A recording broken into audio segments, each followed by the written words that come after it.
धमाका हो चुका है। टीजीटी पीजीटी की क्लासेस आपकी स्टार्ट हो चुकी हैं और आप लोगों को पता है कि लगभग सारे सेगमेंट में इकोनॉमी ही एक ऐसा सेगमेंट है आपके टीजीटी में जो कि थोड़ा सा टिपिकल माना जाता है, लेकिन मैं आप लोगों को ये भरोसा देना चाहता हूँ कि अगर आप इस सब्जेक्ट से टच हो रहे हैं तो फिर आपको यहाँ पर किसी प्रकार की कोई दिक्कत आने वाली नहीं है। जैसा कि मैंने अपने पहले ही क्लास में आप लोगों को डिफाइन किया था कि इसमें आपका कॉन्सेप्ट भी होगा, आपकी टर्मिनोलॉजी भी होगी, करंट का क्राइटेरिया भी होगा, और साथ ही साथ मैं आपको ये भी बताना चाहता हूँ कि अभी तक की जितनी परीक्षाएं हुई हैं उस परीक्षा में किस टाइप से क्वेश्चन पूछा गया है, ऑप्शन का क्राइटेरिया क्या है, उस पर भी हम लोग थोड़ा सा ध्यान केंद्रित करेंगे। क्योंकि आजकल के जिस टाइप के क्वेश्चन आप लोगों से पूछे जाते हैं, अगर आपका कॉन्सेप्ट वहाँ क्लियर नहीं होगा तो फिर ऑप्शन आपको आता भी रहेगा, लेकिन कभी कभी गलतियाँ आपसे हो जाती हैं। तो प्रश्नों की श्रृंखला में कुछ क्वेश्चन आपको पहले वीडियो में कराया गया था, तो आगे आज हम उसी से आगे हम लोग कंटिन्यू करेंगे और उस स्थिति में उन प्रश्नों पर हम लोग ध्यान देंगे जो अभी तक की परीक्षाओं में पूछे गए हैं या पूछे जाने की संभावना है, और भी क्या टाइप इस पे बन सकता है इस क्वेश्चन के क्राइटेरिया में। तो उन्हीं कुछ बिंदुओं पर हम लोग ध्यान देते हुए आगे चलते हैं और देखते हैं कि प्रश्नों की श्रृंखला में और आगे कौन सा क्वेश्चन है जो आपके लिए आपके परीक्षाओं के लिए महत्वपूर्ण होगा। तो ऐसी स्थिति में हम लोग देखते हैं, चलते हैं और आगे सबसे पहले तो देखते हैं कितने लोग लाइव आ चुके हैं। अगर आप लोग लाइव आ चुके हैं तो आप लोग पहले तो शेयर कीजिए अपने दोस्तों को, अपने मित्रों को, अपने परिवार को, और देखिए कि ये वीडियो अगर आपको समझ में आ रहा है तो ऐसी स्थिति में और लोगों को इससे फायदा होने वाला है। तो प्रश्नों की श्रृंखला में अच्छा सोमनाथ भारती जी कह रही है डबल आवाज़ आ रही है। आवाज़ क्लियर है? अगर आप लोग का आवाज़ क्लियर हो तो आप लोग ठीक है, आवाज़ क्लियर है। चलिए देखते हैं, फिर आगे चलते हैं हम लोग अगले प्रश्नों की श्रृंखला में। अगला आपका क्या क्वेश्चन है, देखिए यहाँ पर पहला आपका जो यानी कि जो कल के बाद का जो आज का सेगमेंट है और उसी का आगे हम लोग कंटिन्यू करेंगे। कल हम लोगों ने लगभग 20 क्वेश्चन देखा था, आज उसके आगे की प्रश्नों की श्रृंखला है। तो आइए देखते हैं पहला क्वेश्चन आप लोगों का क्या है। अर्थशास्त्र के अध्ययन की आगमन नीति रीति का श्रेय किसे दिया जाता है? देखिए अर्थशास्त्र में दो विधियों की बात की गई है, एक आगमन और निगमन विधि। तो यहाँ पर कभी कभी इस आगमन और निगमन विधि में अक्सर ये पूछ लिया जाता है, तो ये सवाल आपका उसी पॉइंट पर बेस है। इसमें अगर आप देखेंगे तो अर्थशास्त्र के अध्ययन की आगमन रीति का श्रेय किसे जाता है, ठीक है। तो श्रेय किसे जाता है उसमें अगर आप देखेंगे, ठीक है, तो श्रेय किसे जाता है आपको ये ध्यान देना है। तो उसमें कुछ विचारधाराएं दी गई हैं। एक तो आपकी विचारधाराएं हैं ऑस्ट्रियाई विचारधारा, दूसरा है जर्मनी की ऐतिहासिक विचारधारा, तीसरी है प्रतिष्ठित विचारधारा और चौथी आपकी रूसी विचारधारा। अब इसमें इस टाइप का जो क्वेश्चन पूछा जाता है, अर्थशास्त्रियों के विचार पूछे जाते हैं, तो आगमन और निगमन प्रणाली में अक्सर इस टाइप का क्वेश्चन आता है। तो आप लोग इस दोनों पोर्शन को जरूर आप लोग देखिएगा। तो यहाँ पर जो आपका क्वेश्चन दिया गया है अर्थशास्त्र के संदर्भ में, तो अब आपको देखना है कि किसने कहा था कि आगमन रीति का श्रेय किस विचारधारा के अंतर्गत आता है। तो अगर इस चीज़ को हम देखें तो इसमें कुछ लोग का आंसर भी आ रहा है। रितिका हाय सभी लोगों को।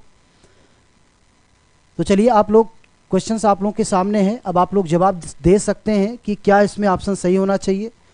क्या ऑस्ट्रियाई विचारधारा एग्जैक्ट सही है, या जर्मनी की ऐतिहासिक विचारधारा सही है, या प्रतिष्ठित विचारधारा सही है।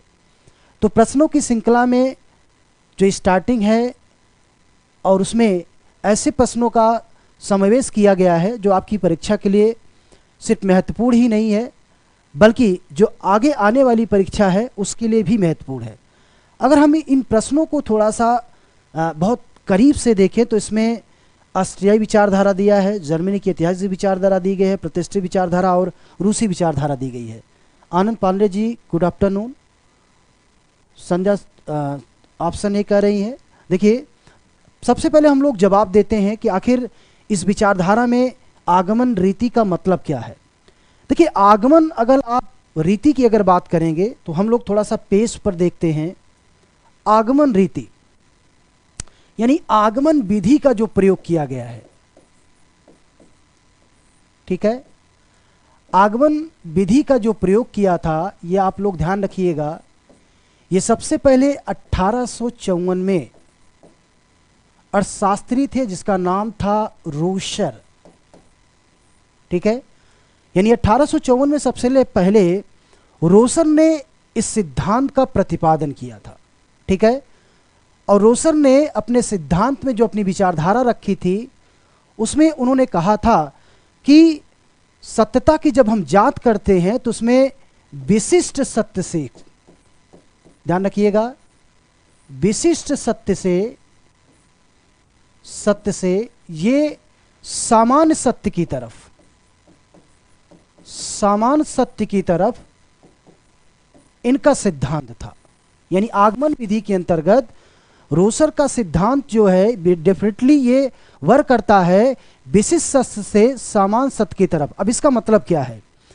जैसे अगर आपसे ये कहा जाए कि भारत गरीब है, अगर भारत गरीब है तो इसका मतलब है कि यहाँ के लोगों की जो इनकम है वो बहुत कम है। अगर इनकम कम है तो इसका मतलब है कि कहीं ना कहीं ये उस पॉइंट की तरफ अपने विचारधारा रख रहे हैं जहां पर ये उसको जांचना चाहते हैं कि आखिर भारत गरीब है तो उसके पीछे कारण क्या है। यानी व्यक्तिगत रूप से अगर हम किसी चीज को डिफाइन करें और फिर उसको सत्यता की तरफ ले जाएं तो उसी विधि को कहा जाता है आगमन विधि। अब इस स्थिति में आगमन विधि यानी 1854 में रोसर की, ध्यान रखिएगा, रोसर की एक पुस्तक आई थी राजनीतिक विज्ञान, ध्यान रखिएगा, राजनीतिक विज्ञान एक पुस्तक आई थी और इसी पुस्तक में उन्होंने विशिष्ट सत्य से समान सत्य की बात की थी। और बेसिकली ये आगमन विधि अगर देखा जाए, रोसर विधि, ये ध्यान रखिएगा, ये रोसर विधि जर्मनी की ऐतिहासिक विचारधारा के समर्थक थे। यानी कि जब 1854 में इनकी पॉलिटिकल साइंस की बुक आई तो उसी पुस्तक में उन्होंने व्यक्तिगत उद्देश्य को ध्यान में रखते हुए यानी कि विशिष्ट सत्य से समान सत्य की ओर इस विचारधारा पर अपनी विचारधारा रखी थी। तो आगमन जो विधि है वो बेसिकली तरीके से आपका जो आधारित है वो है जर्मनी की ऐतिहासिक विचारधारा पर। तो सभी लोगों को good afternoon. Anamika Pandey ji B option कह रही हैं, रितिका जी गुड आफ्टरनून, सभी लोगों को वेरी वेरी गुड आफ्टरनून। चलिए प्रश्नों की श्रृंखला में देखिए मैंने आपसे चर्चा किया है। सबसे पहले आप लोग क्या कीजिए कि ये जो आपका चल रहा है, आपका वीडियो चल रहा है, आपका इकोनॉमी का सेगमेंट चल रहा है, टीजीटी पीजीटी के लिए चल रहा है, तो पहले आप लोग इसको शेयर कीजिए अपने मित्रों के पास, अपने दोस्तों के पास, ठीक है।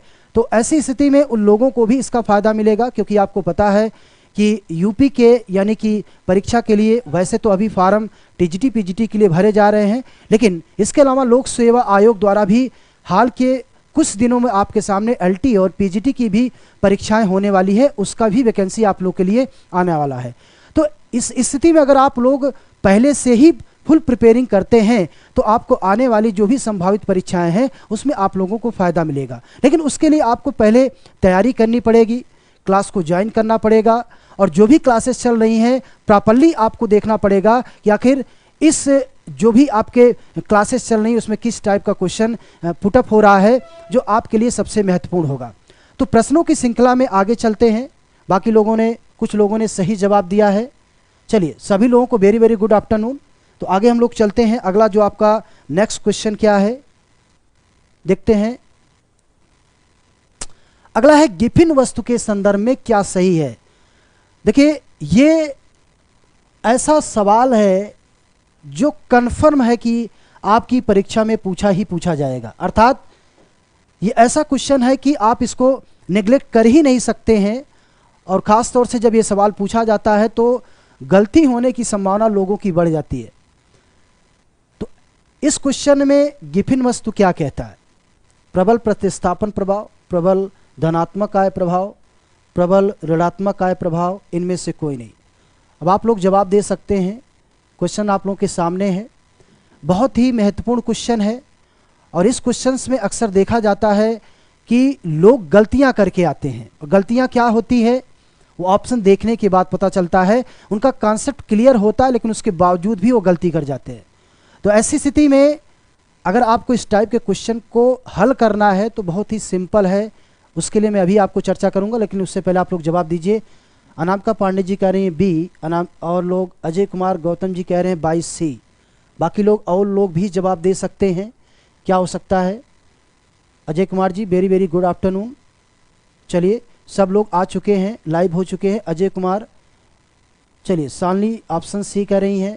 रितिका कुमार जी सर आवाज़ नहीं आ रही है, आवाज़ क्लियर नहीं है आप लोगों की, जवाब दीजिए। आप लोग कमेंट कर सकते हैं अगर आपको आवाज़ क्लियर आ रही हो, या इसके अलावा आप अगर आपको आवाज़, चलिए आवाज़ क्लियर है कि नहीं आप लोग कमेंट कर सकते हैं जल्दी से।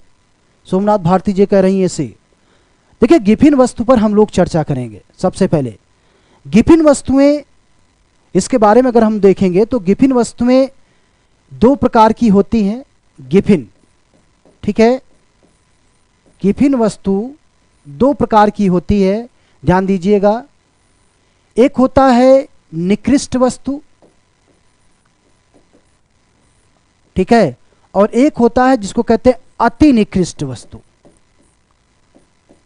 अति निकृष्ट वस्तु,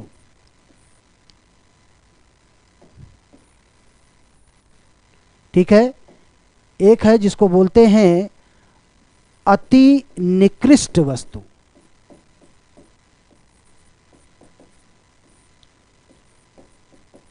अब ध्यान दीजिएगा, सबसे पहले ध्यान दीजिएगा कि अति निकृष्ट वस्तुओं पर मांग का नियम लागू नहीं होता।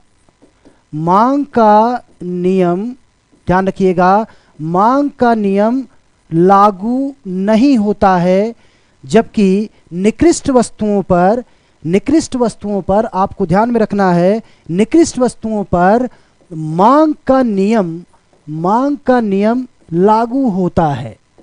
तो ऐसी स्थिति में अब यहां ये कह रहा है कि प्रबल प्रतिस्थापन प्रभाव या प्रबल धनात्मक आय प्रभाव, अब अगर मान लिया जाए सिद्धांत के अनुसार अगर किसी व्यक्ति की आय बढ़ती है, ठीक है, तो क्या मांग घटता है या मांग बढ़ता है।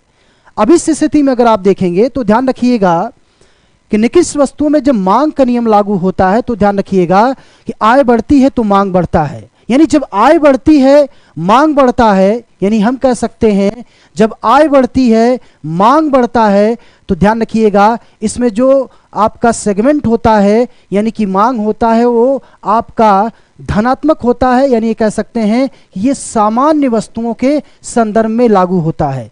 तो ऐसी स्थिति में जब हम अति निकृष्ट वस्तुओं की बात करते हैं तो इसमें आय बढ़ने पर मांग ध्यान रखिएगा, आय बढ़ने पर आपकी मांग प्रभावित होती है। अर्थात इस स्थिति में गिफिन वस्तुओं में आय बढ़ने पर मांग बढ़ती है और आय घटने पर मांग घटती है। तो यहां पर क्या होता है, आय बढ़ने के बाद प्रबल आय प्रभाव धनात्मक ऋणात्मक प्रतिस्थापन प्रभाव को समाप्त कर देता है और कीमत प्रभाव भी आपका धनात्मक हो जाता है। तो ऐसी स्थिति में अब आपको ध्यान देना है इसमें सही क्या है। वो कह रहा है कि क्या प्रबल प्रतिस्थापन प्रभाव।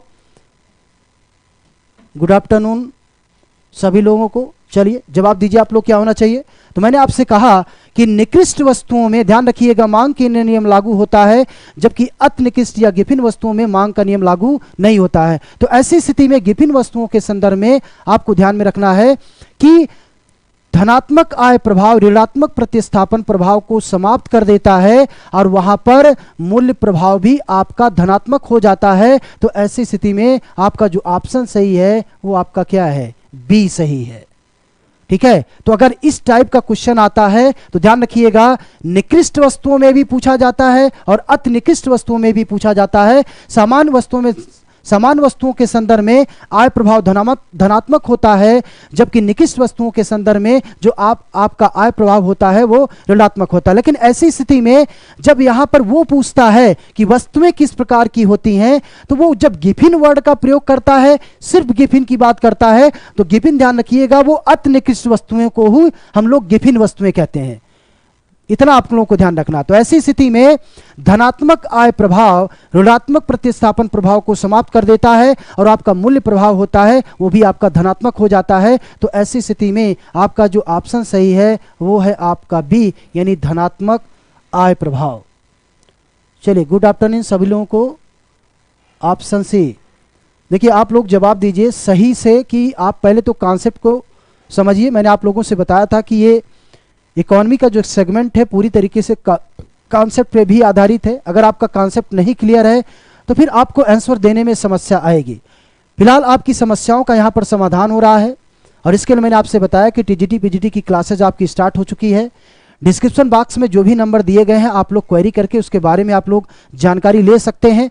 तो आगे चलते हैं हम लोग प्रश्नों की श्रृंखला में। अगला आपका क्वेश्चन क्या है, अब आप लोग सोच समझ के जवाब दीजिएगा, ठीक है। चलिए आगे देखते हैं अगला क्या है। लियोनटिफ का विरोधाभास किस सिद्धांत का अध्ययन करता है? जवाब दीजिए, क्वेश्चन आप लोगों के सामने है, क्या आंसर होना चाहिए? जल्दी से जवाब दीजिए। क्या अवसर लागत का सिद्धांत है, तुलनात्मक लागत का सिद्धांत है, हेक्सर-ओनिन का सिद्धांत है, इनमें से कोई नहीं है? जल्दी से जवाब मिलना चाहिए आप लोगों का। अजय कुमार गौतम जी, सर कमीशन दोनों माना है। देखिए कमीशन दोनों माना है, लेकिन आप लोग ध्यान दीजिएगा अजय कुमार जी, मेरी बातों को आप ध्यान दीजिएगा। गिफिन वस्तुओं का मतलब क्या होता है? गिफिन वस्तुओं का मतलब अति निकृष्ट वस्तुएं, यानी ऐसी वस्तुएं, ध्यान रखिएगा, ऐसी वस्तुएं जिस पर मांग का नियम लागू नहीं होता है, ठीक है। तो ऐसी स्थिति में जब आय बढ़ती है, ऐसी स्थिति में जब आय बढ़ती है तो ध्यान रखिएगा वो धनात्मक आय प्रभाव ऋणात्मक प्रतिस्थापन प्रभाव को समाप्त कर देता है और मूल्य प्रभाव भी आपका धनात्मक हो जाता है। ये आपको ध्यान में रखना है। चलिए आगे देखिए, लियोनटिफ का विरोधाभास किस सिद्धांत का अध्ययन करता है? जल्दी से जवाब मिलना चाहिए। शालिनी मस्ती दी 23C कह रही हैं, अजय कुमार गौतम 23C, अभय प्रताप जी कह रहे हैं सी, अभिषेक तिवारी जी कह रहे हैं सी, स्वाति शाही जी कह रही है सी। चलिए जल्दी से देखिए आप लोग क्या होना चाहिए। देखिए इसमें लियोनटिफ का जो पैराडॉक्स है वो बेसिकली साधन और संसाधन पर आधारित है, साधन और संसाधन पर आधारित है, ठीक है। अब इस रेशियो को देखें तो साधन और संसाधन के संदर्भ में यह सिद्धांत तो नहीं दिया गया था। यह सिद्धांत तो आपका हैबर्लर का है और हैबर्लर जानते हैं, हैबर्लर का अवसर लागत का सिद्धांत है, जिन्होंने बताया कि जब कोई देश किसी एक्स वस्तु का उत्पादन करता है तो उसकी जो लागत होती है कम होती है, और कोई बी देश अगर किसी वाई वस्तु का उत्पादन करता है तो इसका मतलब है कि एक्स के बदले वो वाई का, वाई के बदले एक्स का, यानी जिसकी अवसर लागत कम होती है उसी का या तो आयात करता है या तो निर्यात करता है। तो साधन संसाधन से तो इसका कोई रिलेशन नहीं है, तो ये ऑप्शन आपका तो गलत हो गया। दूसरा है तुलनात्मक लागत सिद्धांत, जो कि तुलनात्मक लागत सिद्धांत अगर आप लोग देखेंगे ये सिद्धांत आपका रिकार्डो का सिद्धांत है, ठीक है। और रिकार्डो कहते हैं कि दो देश जब आपस में व्यापार करते हैं तो तुलनात्मक लागत के आधार पर करते हैं, न कि साधन और संसाधन के आधार पर करते हैं। तो ऐसी स्थिति में आपका ये भी ऑप्शन आपका क्या है? गलत है। फिर अगला देखते हैं हेक्सर-ओनिन का। हेक्सर-ओनिन का सिद्धांत ही है साधन समानीकरण सिद्धांत, साधन समानीकरण सिद्धांत, ध्यान रखिएगा।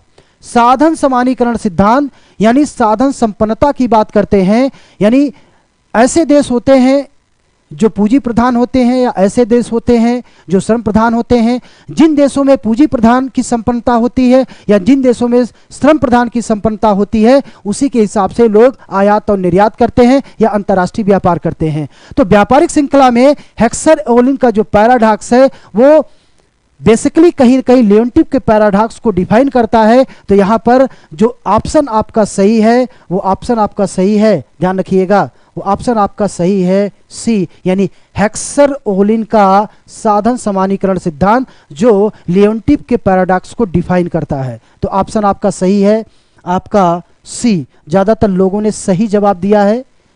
चलिए बहुत अच्छी बात है कि लोगों को क्लास भी समझ में आ रही है और क्वेश्चन का पैटर्न भी समझ आ रहा है, और मैं देख रहा हूं कि ज़्यादातर लोगों ने जो जवाब दिया है वो बिल्कुल करेक्ट आंसर दिया है। चलिए प्रश्नों की श्रृंखला में आगे हम लोग देखते हैं, आगे देखते हैं क्या है, क्या होना चाहिए। चलिए अगला क्वेश्चन है आपका, मांग का नियम कहता है, बहुत ही सिंपल सवाल है, मांग का नियम कहता है कीमत वृद्धि से मांग बढ़ती है, कीमत वृद्धि से मांग घटती है, मांग वृद्धि से कीमत बढ़ती है, पूर्ति में वृद्धि से मांग बढ़ती है। अब आप जल्दी से मांग का नियम, मार्शल का मांग का नियम तो आप लोगों को पता होगा, क्या कहता है? जल्दी से जवाब दीजिए आप लोग। Naresh Kumar sir English term भी यूज करें, बिल्कुल घबराइए नहीं आप लोग, इंग्लिश टर्म भी हम यूज करेंगे, लेकिन चूंकि अभी प्रश्नों की श्रृंखला चल रही है तो इसलिए क्वेश्चन के क्राइटेरिया में अगर कुछ ऐसे भी स्टूडेंट्स हैं जो हिंदी मीडियम के हैं उनको नहीं समझ में आएगा, लेकिन फिलहाल आपके सजेशंस को मैं डिफाइन करता हूं और ऐसी स्थिति में मैं जो भी जहां पर जरूरत पड़ेगी वहां पर इंग्लिश में भी आप लोगों को चर्चा करूंगा। चलिए अच्छी बात है। आगे अजय कुमार गौतम जी कह रहे हैं 24B, और लोग जवाब दीजिए, जल्दी से जवाब दीजिए, इतना सिंपल और सरल सवाल है, टीजीटी पीजीटी वाले हैं और मुझे ऐसा लगता है कि सवाल में सोचना नहीं चाहिए आप लोगों को। चंदन सिंह कह रहे हैं बी, अभिषेक कुमार तिवारी जी कह रहे हैं बी। हेलो सर, बिल्कुल सभी लोगों को हेलो, धन्यवाद।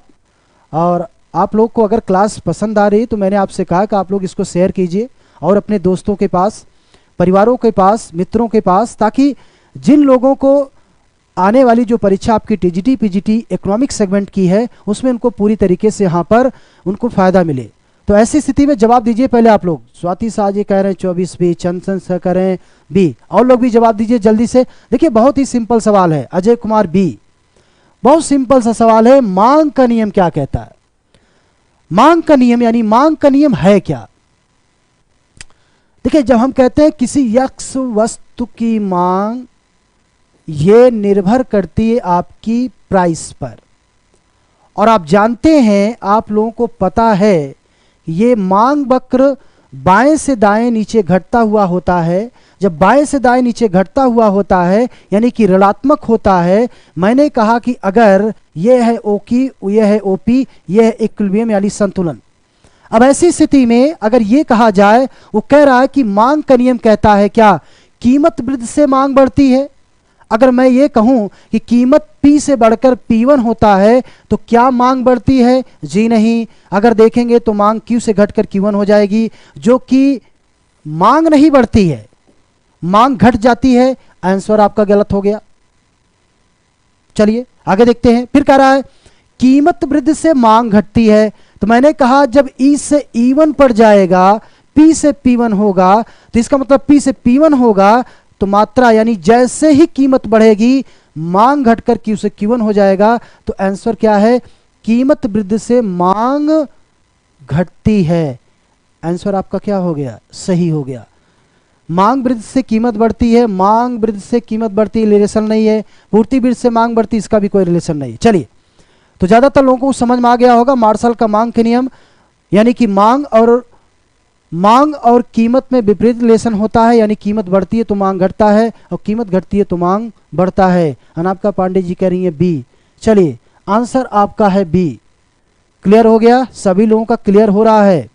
देखिए हमको ये नहीं देखना कि क्या सही है, हमको इस ऑप्शन का सर्जिकल करना है कि क्या चारों ऑप्शन सही है कि या नहीं सही है। तो ऐसी स्थिति में हम सारे ऑप्शन को देखेंगे कि क्या वो नियम या कानून या ये कह सकते हैं कि मांग के नियम को सही ढंग से एनालिसिस करता है कि नहीं करता है, इस बात पर हम लोग ध्यान देंगे। चलिए आगे देखते हैं। अगला क्वेश्चन आपका क्या है? निम्न में कौन सा केंद्रीय प्रवृत्ति का माप नहीं है? सिंपल सा सवाल है, बहुत सिंपल सवाल है। केंद्रीय प्रवृत्ति का माप नहीं है। जवाब दीजिए जल्दी से, आप लोग जवाब दीजिए। सबको पता होगा, यह भी बहुत ही सिंपल और सरल है, अक्सर आपसे पूछा जाता है। ठीक है, आपकी परीक्षा में इस टाइप का क्वेश्चन पूछा जाता है, तो जवाब क्या होना चाहिए? जवाब दीजिए आप लोग। निम्न में से कौन सा केंद्रीय प्रवृत्ति का माप नहीं है? क्या विस्तार है, भूयिष्ठक है, माध्यिका है, समांतर है? क्या होना चाहिए? अजय कुमार गौतम जी 25 से, Kaushal Kishore good afternoon, good afternoon सभी लोगों को। दिनेश यादव जी ए कह रहे हैं, चंदन सिंह जी ए कह रहे हैं, स्वाति शाही 25 ए कह रही हैं। देखिए लगभग जवाब सभी लोगों का सही आ रहा है। चलिए और लोग जवाब दीजिए। अभिषेक तिवारी जी ए, अजय कुमार जी ए, बहुत अच्छी बात है, लगभग सभी लोग सही जवाब दे रहे हैं। चलिए देखिए, यहां केंद्रीय प्रवृत्ति की माप के लिए आपका जो ये तीनों सेगमेंट है, यानी कि भूयिष्ठक माध्यिका यानी बहुलक, मोड, मीडियन यानी माध्यिका, समांतर माध्य यानी कि एक्स बार। तो ये बेसिकली रिलेटेड आपका है किससे? केंद्रीय प्रवृत्ति माप से। विस्तार आपका रिलेटेड नहीं है, तो ऑप्शन आपका सही क्या है? ए। चलिए रितिका, सभी लोगों ने लगभग बिल्कुल सही जवाब दिया है। चलिए आगे देखते हैं। रितिका कुमार जी ए, चलिए ऋतिक कुमार जी ये कह रहे हैं। चलिए आगे देखते हैं। इनमें से किस प्रधानमंत्री द्वारा किसान कॉल सेंटर की स्थापना की गई थी? जवाब दीजिए आप लोग, बहुत सिंपल है, सभी लोगों को पता होगा।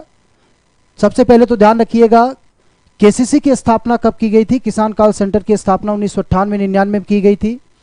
और आपको पता होना चाहिए कि जब 98-99 में किसान कॉल सेंटर की स्थापना की गई थी तो उसके आपके प्रधानमंत्री उस समय कौन थे? तो ऑप्शन के हिसाब से देख सकते हैं, क्या नरसिम्हा राव जी थे, इंद्र कुमार गुजराल थे, अटल बिहारी वाजपेयी थे, मनमोहन सिंह थे? जवाब दीजिए आप लोग, बहुत सिंपल है, सभी लोग जवाब दे सकते हैं। अजय कुमार गौतम जी 26 सी। चलिए और लोग जवाब दीजिए। सी, चंदन सिंह सी। और लोग जवाब दीजिए क्या होना चाहिए? अभिषेक तिवारी जी सी कह रहे हैं। और लोग जवाब दीजिए, जल्दी से जवाब दीजिए। देखिए ऑप्शन बहुत सिंपल और बहुत सरल है, ठीक है। अब आपको जवाब देना है, जल्दी जल्दी आप लोग जवाब दीजिए। अरे दिनेश यादव जी, अटल जी कह रहे हैं। चलिए सभी लोग लगभग जवाब सही आ रहा है। ऋतिक कुमार जी सी, राम भवन जी सी, बहुत अच्छी बात है। प्रिंस सी। और लोग जवाब दीजिए क्या आंसर होना चाहिए? देखिए बहुत अच्छी से आप लोग जवाब दे रहे हैं। देखिए नरसिम्हा राव जी 1991 में इनकी सरकार थी। उसके बाद सेकंड ऑप्शन में आते हैं अटल बिहारी वाजपेयी 1998 और मनमोहन सिंह 2005 और 2006। तो ऑप्शन के हिसाब से आपका सही है अटल बिहारी वाजपेयी यानी सी। चलिए लगभग सभी लोगों ने जवाब दिया, बहुत अच्छी बात है। ऐसा लग रहा है कि लोगों को समझ में आ रहा है, बहुत अच्छी बात है। देखिए अगर आप लोगों को क्लासेस समझ में आ रही है तो आप लोग दिए गए डिस्क्रिप्शन बॉक्स में जो भी नंबर है आप लोग उस पर क्वेरी करके इस क्लास की पूरी जानकारी आप लोग ले सकते हैं, ठीक है। इसकी क्लासेस स्टार्ट हो चुकी है आपकी।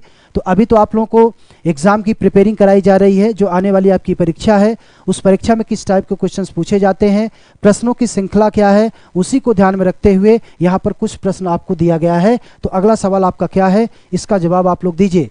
एकाधिकारी शक्त की कोटि का सूत्र मापा जा सकता है। एकाधिकारी शक्त की कोटि की सूत्र को माप किससे आप दे सकते हैं? क्या ए सही है, बी सही है, सी सही है या डी सही है? बताइए जल्दी से। चलिए आ रहा है सर, बहुत अच्छी बात है ऋतिक कुमार। यस सर समझ में आ रहा है। चलिए सभी लोग जवाब दीजिए। चंदन सिंह ये जल्दी से। अनामिका पांडे जी क्या कह रही हैं? सी। और लोग भी जवाब दे सकते हैं, जल्दी से आप लोग जवाब दीजिए। अजय कुमार जी ए कह रहे हैं। चलिए ऋतिक कुमार जी समझ में आ रहा है। चलिए अच्छी बात है, अगर आप लोगों को समझ में आ रही है क्लास तो आगे भी देखते हैं। दिनेश यादव जी कह रहे हैं दी। जल्दी से जवाब दीजिए आप लोग। और क्या होना चाहिए? जल्दी जल्दी आप लोग जवाब दीजिए, आगे चलेंगे हम लोग। चलिए हम लोग पहले इसका सर्जिकल करते हैं कि क्या होना चाहिए क्या नहीं होना चाहिए। वो कह रहा कि एकाधिकारी शक्ति।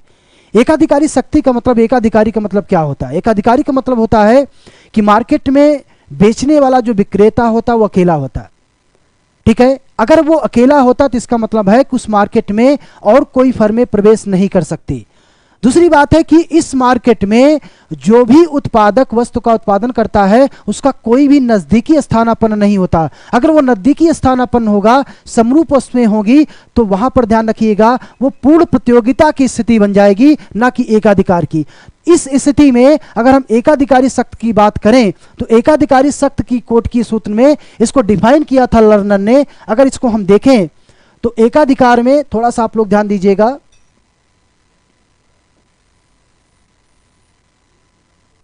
यह है आपकी औसत आय, यह है आपकी सीमांत आय, यह है मात्रा, यह है मूल्य,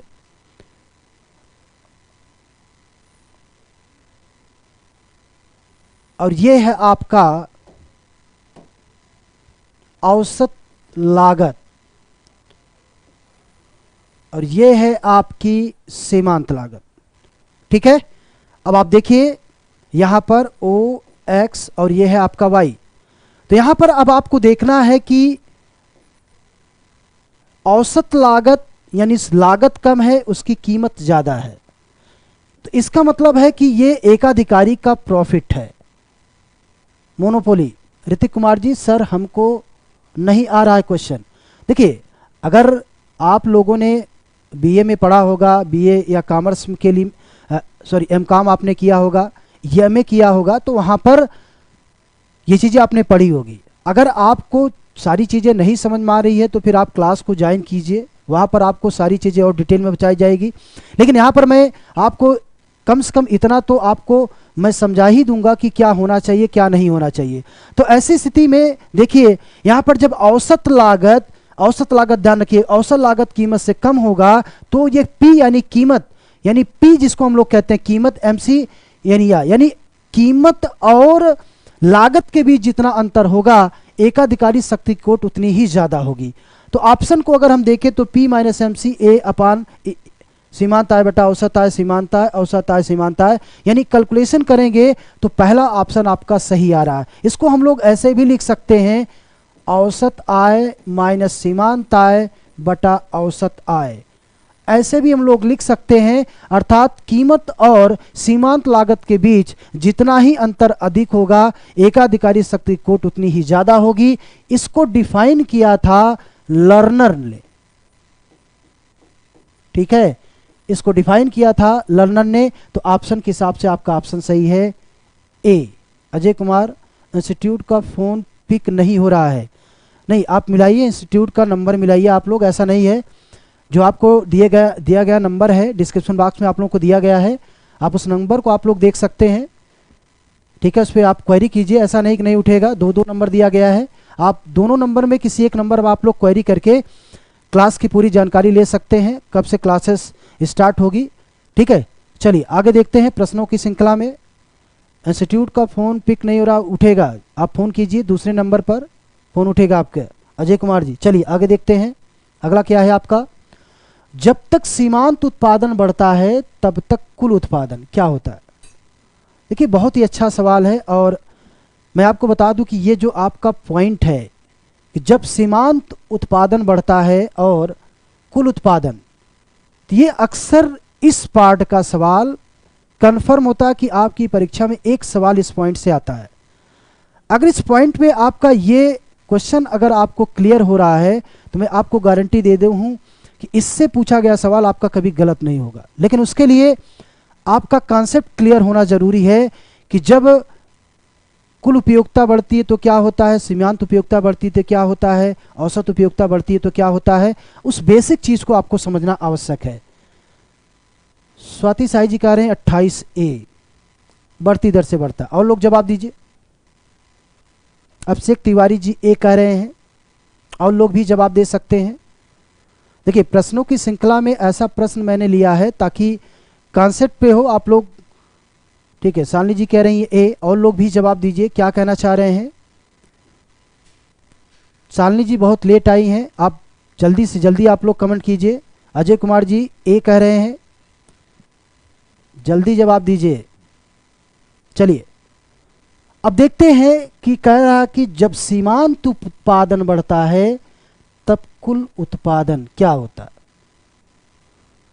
अगर इस क्वेश्चंस को सॉल्व करना है तो कुछ बेसिक चीजें आपको ध्यान में रखना है।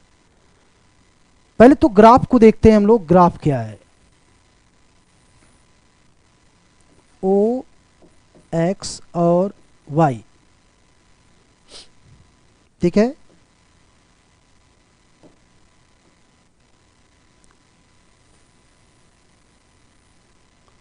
इसे कहते हैं टोटल यूटिलिटी, ध्यान से देखिएगा आप लोग, इसे कहते हैं टोटल यूटिलिटी।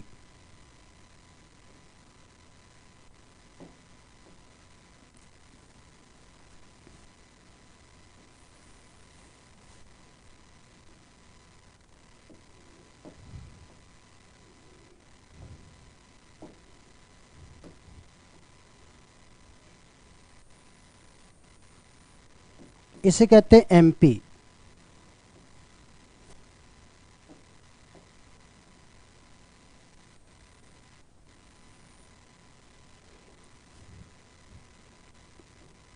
थोड़ा सा गलत हो गया है, क्या हो गया? बैक हो गया? चलिए,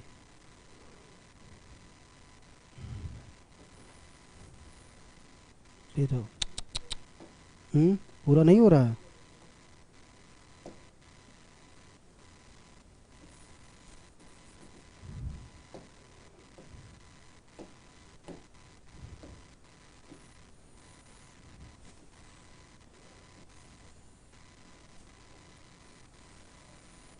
ये है आपका एमपी, ठीक है।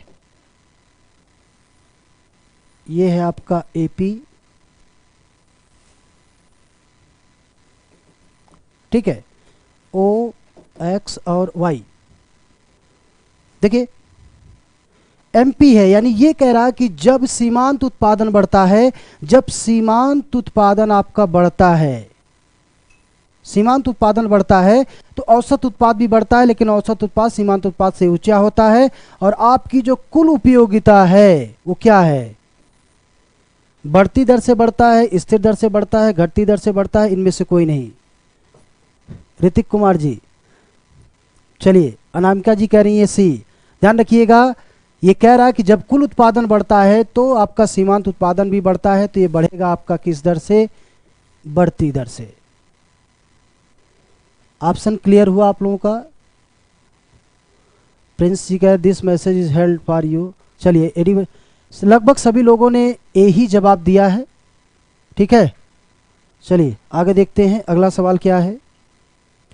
वर्जन का सिद्धांत किस वस्तु में लागू होता है? वर्जन का सिद्धांत किस वस्तु में लागू होता है? निजी वस्तु, सार्वजनिक वस्तु, मेरिट वस्तु या इनमें से कोई नहीं? जवाब दीजिए। चलिए जल्दी से आप लोग जवाब दीजिए, क्या आंसर होना चाहिए? निजी वस्तु, सार्वजनिक वस्तु, मेरिट वस्तु या इनमें से कोई नहीं? वर्जन का सिद्धांत, वर्जन को ध्यान रखिएगा, इसे अपवर्जन भी कहा जाता है, ठीक है। इसे अपवर्जन भी कहा जाता है, यानी अपवर्जन का सिद्धांत किस वस्तु में लागू नहीं होता है? तो तीन चीजें हैं, निजी वस्तु, सार्वजनिक वस्तु, मेरिट वस्तु, इनमें से कोई नहीं। अजय कुमार गौतम जी 29 ए, चंद्र सिंह ए, दिनेश यादव जी ए, लगभग अभिषेक तिवारी जी ए, लगभग सभी लोग सही जवाब दे रहे हैं। तो देखिए यहाँ पर सबसे पहले तो आपको ध्यान रखना है अपवर्जन का सिद्धांत, यानी जब आप किसी वस्तु का प्रयोग करते हैं तो सामान्य तौर पर उस प्रयोग की श्रृंखला में किसी भी व्यक्ति को उससे वंचित नहीं किया जा सकता। जैसे आप देख सकते हैं सरकार का रेलवे है, उसको सामान्य तौर से कह सकते हैं कि वो सार्वजनिक वस्तु है। अब सार्वजनिक वस्तु है तो इसका मतलब है कि आप किसी को उसको उपभोग से आप वंचित नहीं कर सकते। ठीक उसी तरीके से एक मेरिट वस्तुएं होती हैं। मेरिट वस्तुओं का मतलब होता है कि ये भी सार्वजनिक वस्तु ही होता है, लेकिन ये समाज के कुछ विशेष वर्गों के लिए ही डिफाइन किया जाता है। अर्थात ये कह सकते हैं कि अगर आप उसका मूल्य नहीं भी देते हैं तब भी आप उसका उपभोग करते हैं। जैसे शिक्षा है, स्वास्थ्य है, मिड डे मील कार्यक्रम है, उसे हम लोग कहते हैं मेरिट वस्तु। लेकिन निजी वस्तुएं ऐसी वस्तुएं होती हैं जिस पर अपवर्जन का सिद्धांत लागू होता है, अर्थात अगर आप इसका मूल्य नहीं देंगे तो आप इस वस्तु का उपभोग नहीं कर पाएंगे। जिसका जो ऑप्शन है आपका ए सही है। लगभग सभी लोगों ने सही जवाब दिया है। चलिए आगे देखते हैं, आगे क्या होना चाहिए। अगला सवाल क्या है। डाल्टन के अनुसार करदान क्षमता का कौन सा रूप उपयोगी है? जल्दी से जवाब दीजिए आप लोग, क्या होना चाहिए। डाल्टन के अनुसार करदान क्षमता का रूप उपयोगी है। आंसर क्या है।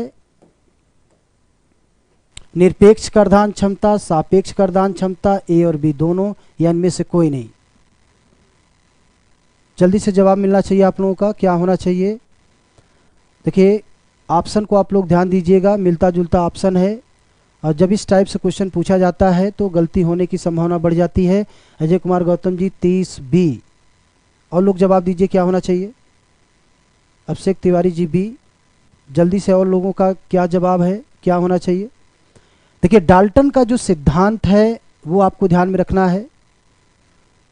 देखिए इसमें 4 ऑप्शन है। पहला है निरपेक्ष करदान क्षमता। निरपेक्ष करदान क्षमता का मतलब होता है कि सरकार जब टैक्सेस की मात्रा लगाती है तो टैक्सेस की जो मैक्सिमम अवस्था है, अगर आप वो सरकार लगाती है तो उससे जनता को त्याग मिलती है। यानी अगर जनता को त्याग मिलती मतलब अगर जनता टैक्सेस देती है तो अपनी आवश्यकताओं में कटौती करके ही त्याग देती है। तो ऐसी स्थिति में उसमें जो अधिकतम कल्याण है और जो अधिकतम त्याग है उसमें कमी आती है। तो वो तो सिद्धांत तो नहीं दिया था। तो ऐसी स्थिति में जो डाल्टन का जो सिद्धांत है वो सिद्धांत आपका है सापेक्ष करदान क्षमता। वो मानते थे कि किसी क्षेत्र या राज्य का जब हम किसी अन्य क्षेत्र या राज्य से तुलना करते हैं तो उसी को कहा जाता है सापेक्ष करदान क्षमता। या सिंपली आप ऐसे समझ सकते हैं कि गरीब की अपेक्षा अमीर की जो करदान क्षमता होती है वो ज़्यादा होती है। तो डाल्टन का जो सिद्धांत था वो सापेक्ष करदान क्षमता पर आधारित था। तो ऑप्शन आपका सही है बी। अजय कुमार जी कह रहे हैं बी। चलिए स्वाति शाही 30 बी। चलिए सभी लोग लगभग सही, सभी लोगों ने सही जवाब दिया है। चलिए आगे देखते हैं अगला क्वेश्चन क्या है आपका। आगे देखिए, भारत में कृषि क्षेत्र के वित्त के लिए सर्वोच्च संस्था है। अब इससे सरल और सवाल हो ही नहीं सकता है। जवाब दीजिए क्या होना चाहिए। चलिए जल्दी जल्दी आप लोग जवाब दीजिए। बहुत सिंपल सवाल है। क्या होना चाहिए? क्या एसबीआई है, नाबार्ड है, आईडीबीआई है, सिडबी है? वो कह रहा है कि भारत में कृषि क्षेत्र के वित्त के लिए संस्था है एसबीआई, नाबार्ड, आईडीबीआई और सिडबी। क्या आंसर होना चाहिए? चलिए अजय कुमार जी कह रहे हैं बी, दिनेश यादव जी भी, चंदन सिंह भी, और लोग भी जवाब दें क्या होना चाहिए। चलिए प्रश्नों की श्रृंखला में देखते हैं।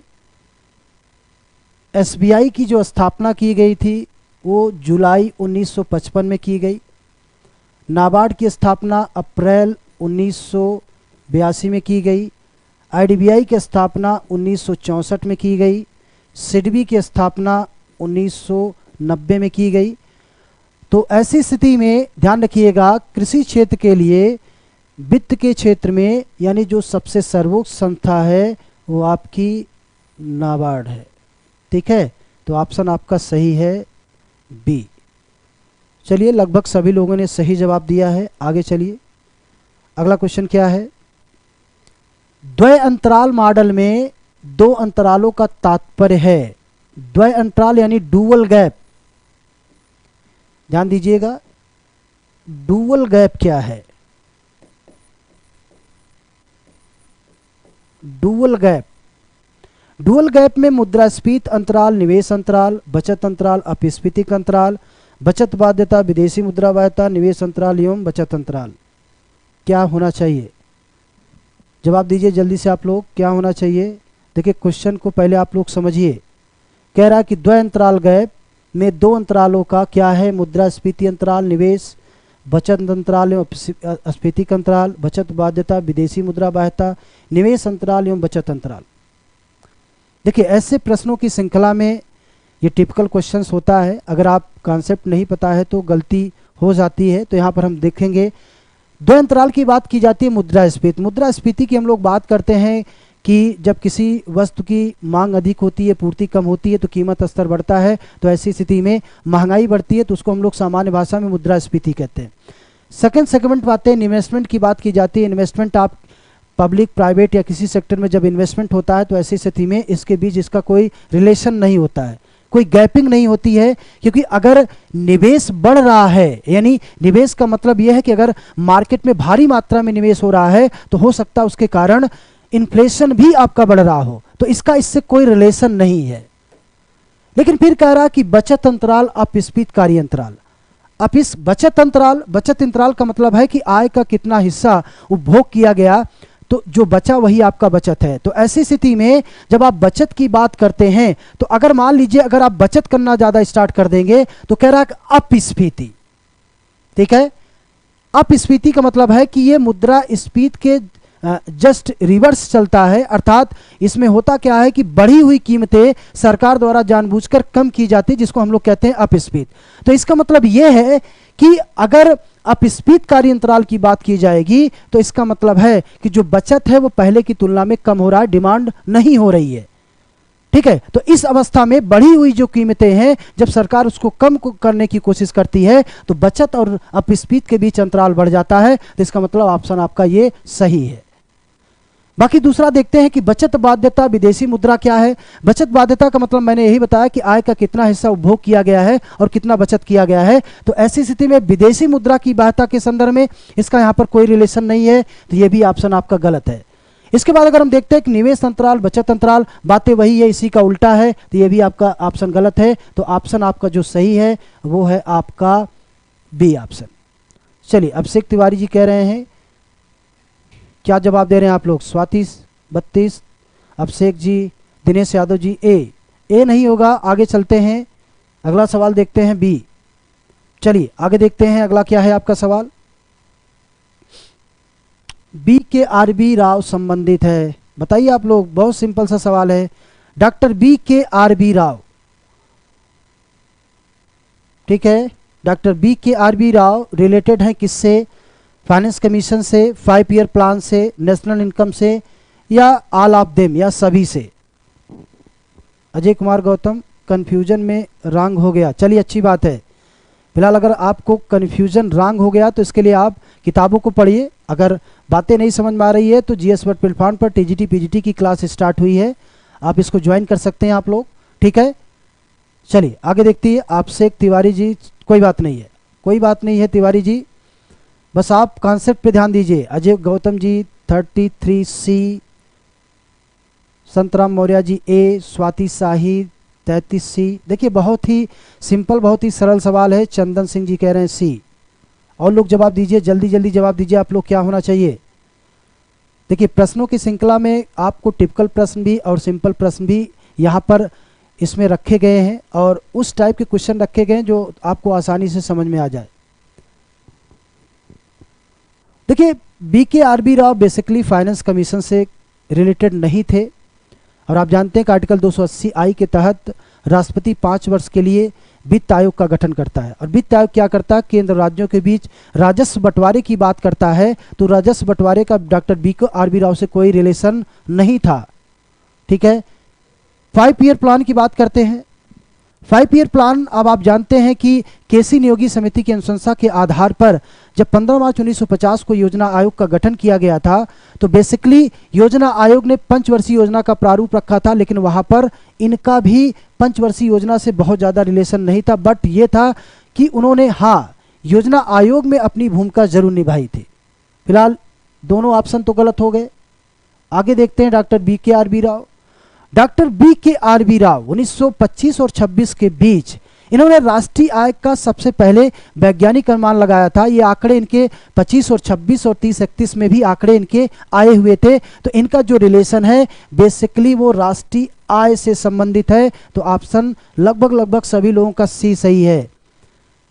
चलिए अभिषेक तिवारी जी, राजिया खातून, सर मैं टीजीटी का भी क्लास चलता है। देखिए राजिया खातून जी, बिल्कुल क्लासेज यहाँ सारी क्लासेज अवेलेबल है। अभी तो टीजीटी पीजीटी का जो सोशल साइंस का आपका सब्जेक्ट है वही क्लासेज आपकी स्टार्ट हुई हैं। तो इसमें आपका ज्योग्राफी का और हिस्ट्री का, इकोनॉमिक्स का और पॉलिटी की, ये चारों क्लासेज आपकी स्टार्ट हुई है, ठीक है। और चारों क्लासेज में आप लोग जानते हैं कि सोशल साइंस में अगर ग्रेजुएशन में अगर आपका इसमें से कोई एक सब्जेक्ट या 2 होता है तो आप उसी का सिलेक्शन करते हैं। तो फिलहाल अभी आपकी जो मेरी यहाँ जो क्लासेज स्टार्ट हुई हैं जीएस प्लेटफॉर्म पर, जीएस वर्ल्ड प्लेटफॉर्म पर, तो यहाँ पर अभी भी सोशल साइंस का ही हुआ, बाकी और भी क्लासेज आपकी स्टार्ट हो रही है, ठीक है। बाकी आप दिए गए नंबर पर जो भी आप क्वेरी करके इसके बारे में आप लोग जानकारी ले सकते हैं। चलिए आगे चलते हैं, आगे देखते हैं अगला सवाल क्या है। फिलिप्स व्यय, सार्वजनिक व्यय में वृद्धि के परिणाम स्वरूप क्या होता है? यानी सरकारें जब व्यय करती है तो क्या होता है? फिलिप्स वक्र दाहिनी तरफ प्रतिस्थापित हो जाता है, फिलिप्स वक्र बाईं तरफ प्रतिस्थापित हो जाता है। फिलिप्स वक्र संचलन इस प्रकार से होता है कि बेरोजगारी बढ़ती है और मुद्रास्फीति गिरती है। फिलिप्स वक्र का संचलन इस प्रकार होता है कि बेरोजगारी गिरती है, मुद्रास्फीति बढ़ती है। क्या होना चाहिए? बहुत सिंपल सवाल है, आप लोग जवाब दीजिए, जल्दी से दीजिए। क्या होना चाहिए? सार्वजनिक व्यय में कह रहा है कि वृद्धि होती है, यानी कुल मिलाकर सरकार अगर सार्वजनिक व्यय की मात्रा को बढ़ा देता है, मतलब आपके ऊपर खर्च ज़्यादा करता है, ऐसा कह सकते हैं कि सामाजिक सेवाओं पे सरकार ज़्यादा खर्च करती है, तो इसका क्या इफेक्ट आता है उस पर? फिलिप्स वक्र दाहिनी तरफ, फिलिप्स वक्र बाईं तरफ। फिलिप्स वक्र का संचलन इस प्रकार होता है कि बेरोजगारी बढ़ती है, मुद्रास्फीति गिरती है। फिलिप्स वक्र का संचलन इस प्रकार होता है कि बेरोजगारी गिरती है, मुद्रास्फीति बढ़ती है।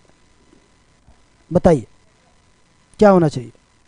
अभिषेक 34 सी, अजय कुमार डी, चंदन सिंह डी। जवाब दीजिए सभी लोग। अजय कुमार गौतम जी कह रहे हैं 34 डी। फिलिप्स वक्र का संचलन इस प्रकार होता है कि बेरोजगारी गिरती है, मुद्रास्फीति बढ़ती है। देखिए पहले तो आप लोग सवाल पे ध्यान दीजिए, वो कह रहा है कि सार्वजनिक व्यय बढ़ता है, सार्वजनिक व्यय बढ़ता है। तो जब सार्वजनिक व्यय बढ़ेगा तो स्फीति की दर बढ़ेगी, बेरोजगारी की दर कम होगी। सार्वजनिक व्यय बढ़ेगा, स्फीति में सार्वजनिक व्यय बढ़ेगा तो बेरोजगारी कम होगी। क्या होना चाहिए? फिलिप्स वक्र का संचलन इस प्रकार होता है कि बेरोजगारी गिरती है, मुद्रास्फीति बढ़ती है। फिर कह रहा फिलिप्स वक्र का संचलन इस प्रकार होता है कि बेरोजगारी बढ़ती है और मुद्रास्फीति गिरती है। तो भाई फिलिप्स वक्र तो ये कहते थे कि अगर रोजगार घटेगा तो बेरोजगारी बढ़ेगी, लेकिन यहां पर आपसे पूछा जा रहा है कि सार्वजनिक व्यय में वृद्धि के परिणाम स्वरूप क्या होगा? स्फीति और बढ़ेगी, स्फीति और बढ़ेगी, बेरोजगारी और घटेगी। जवाब दीजिए, जल्दी से आप लोग जवाब दीजिए, क्या आंसर होना चाहिए? संतराम जी डी कह रहे हैं, दिनेश लाल डी कह रहे हैं। अब आप इसको देख सकते हैं, फिलिप्स कर्व ए बिंदु, ठीक है। अगर रोजगार की दर 10% है तो बेरोजगारी की दर 2% है। अब यहां कह रहा है कि सार्वजनिक व्यय में वृद्धि के परिणाम स्वरूप अगर मान लीजिए सार्वजनिक व्यय में वृद्धि की गई, जिसका मतलब है कि मुद्रास्फीति की दर और बढ़ेगी और बेरोजगारी की दर और गिरेगी। ठीक है, जल्दी से जवाब दीजिए आप लोग, क्या होना चाहिए? देखिए इस टाइप का जब क्वेश्चन आता है तो अगर आपका कॉन्सेप्ट नहीं क्लियर है, कॉन्सेप्ट अगर आपका नहीं क्लियर है तो गलती होने की संभावना बढ़ जाती है। ठीक है, जल्दी से आप लोग जवाब दीजिए, क्या आंसर होना चाहिए? जल्दी से जवाब दीजिए, क्या आंसर होना चाहिए?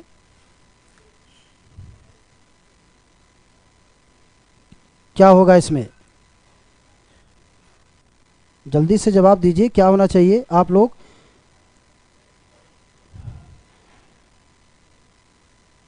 ठीक है, जवाब दीजिए। लगभग सभी लोगों ने सही जवाब दिया है, ऑप्शन आपका डी सही है। ठीक है, फिलिप्स वक्र का संचलन इस प्रकार होता है कि जब सार्वजनिक व्यय बढ़ेगी तो बेरोजगारी गिरेगी, मुद्रास्फीति बढ़ेगी। चूंकि व्यय की बात कर रहा है, ठीक है, तो व्यय बढ़ेगी, बेरोजगारी आपकी घटेगी। ठीक है, इस तरीके से देखेंगे। मान लीजिए ए से बी की तरफ आएगा, नीचे की तरफ आएगा तो आपकी स्फीति घटेगी तो बेरोजगारी बढ़ेगी, और अगर आपका व्यय बढ़ेगा तो बेरोजगारी घटेगी, रोजगार का स्तर बढ़ेगा। ऑप्शन डी सही है। चलिए आगे देखते हैं। अवधेश यादव डी कह रहे हैं, सभी लोग लगभग सही जवाब दिए हैं। आगे चलिए, अगला क्या होगा? परिवर्तनशील अनुपात का नियम अस्तित्व में आता है जब, परिवर्तनशील अनुपात का नियम आता है जब क्या? केवल दो परिवर्तनशील साधन, केवल एक साधन स्थिर, एक परिवर्तनशील साधन, सभी साधन परिवर्तनशील, परिवर्तनशील साधन कम उपज देते हैं। क्या होना चाहिए? देखिए बहुत सिंपल सवाल है। परिवर्तनशील अनुपात का नियम अस्तित्व में आता है जब दो परिवर्तनशील साधन है, एक स्थिर साधन एक परिवर्तनशील साधन है, सभी साधन परिवर्तनशील है, परिवर्तनशील साधन का कम उपज देते हैं। क्या होना चाहिए? जवाब दीजिए आप लोग, बहुत सिंपल और सरल सवाल है।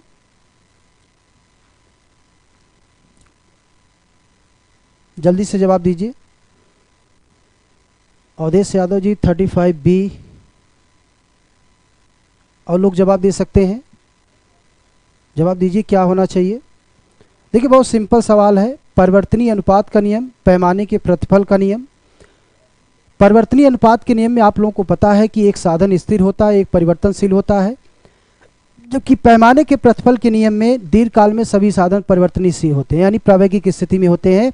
तो ऐसी स्थिति में परिवर्तनशील अनुपात का नियम अस्तित्व में आता है। मतलब परिवर्तनशील अनुपात का नियम अल्पकाल के लिए एक साधन को स्थिर रखा जाता है और एक साधन को परिवर्तनशील किया जाता है। तो यहाँ पर दोनों साधन तो गलत हो जाएंगे।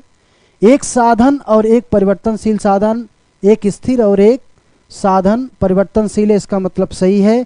जबकि सभी साधन परिवर्तनशील है तो भी गलत है। ये तो पैमाने के प्रतिफल की बात हो गई। परिवर्तनशील साधन कम उपज देते हैं, इसका भी इससे कोई रिलेशन नहीं है। तो लगभग स्वाति जी ने, अजय कुमार जी ने, अवधेश की ने सही सवाल दिया बी। चलिए आगे देखते हैं। अगला सवाल क्या है। निम्न में से कौन सा कारक निर्यात प्रोत्साहन के लिए उपयुक्त है। कौन सा कारक निर्यात प्रोत्साहन के लिए उपयुक्त है।